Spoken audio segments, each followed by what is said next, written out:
Εγώ είναι διαφημιστικό τρίτο, μακρινά, μακρύ σε βλέπει ο κόσμος. Να σε αναγνωρίζεις το κοινό και εσένα.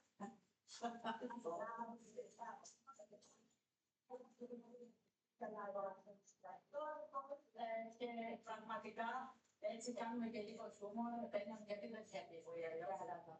Από την έκθεση και εγώ το κάψω. Όχι, όχι, όχι. Ξέρετε, το βράδυ και να μας πάει.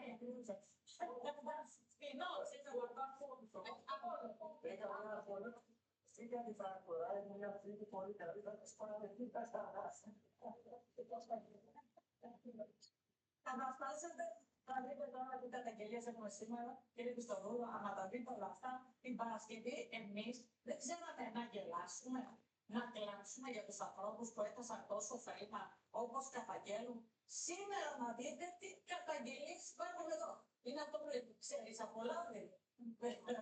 Εκείνη τα προσθέτει στο Make a Wish. Οι άνθρωποι δεν είχαν ποτέ τίποτα. Θα τα δούμε όλα αυτά σε πολύ λίγο.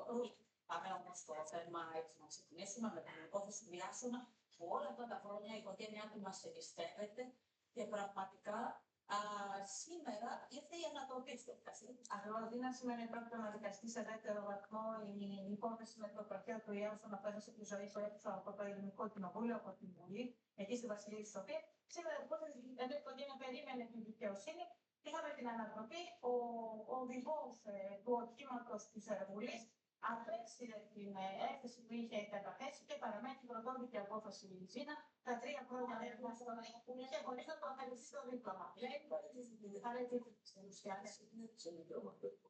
Μου θυμίζει παραμένει ότι υπάρχει βέβαια. Ακριβώς που το λέω και κακό που πήγε στο δικαστήριο και πέρασαμε πρώτο μαλάσικα. Όχι, παραμένει πρωτόδικη. Είναι το που η απόφαση απλά δεν επιτάσσεται η υπόθεση σε δεύτερο βαθμό. Η κρίση του δικαστηρίου που είναι στο πρώτο βαθμό. Γιατί να το κάνουμε αυτό, αυτό σκεφτόμαι. Αυτό μπορούσε να.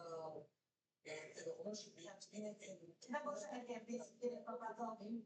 Δεν μπορούσε να κερδίσει μια μείωση τη ποινή. Κατσία έπρεπε να μας πωλεί, δηλαδή μου δίνει πόσο. Που έπρεπε να έρθει στα 2, στο δίπλωμα δεν το έχει αφαιρεθεί.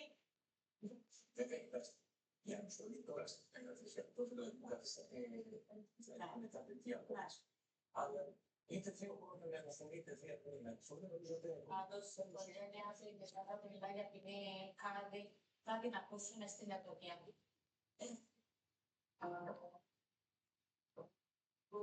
Στο εφετείο αναβίωσε η υπόθεση του Ιάσονα Λαλαού, του άτυχου 23χρονου που έχασε τη ζωή του πριν από 4 χρόνια έξω από τη Βουλή. Ήταν Παρασκευή 12 Μαρτίου του 2021. Ο νεαρός Ιάσονας ανέβαινε με τη μηχανή του στο ρεύμα προς Ευαγγελισμένο.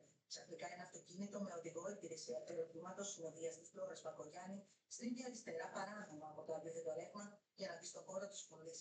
Συγκρούεται με τη μηχανή και ο 23χρονος Αναβάδης, παρόλο που φορά κράνος, εξφευρονίζεται και τραυματίζεται πολύ σοβαρά, χάνοντας τη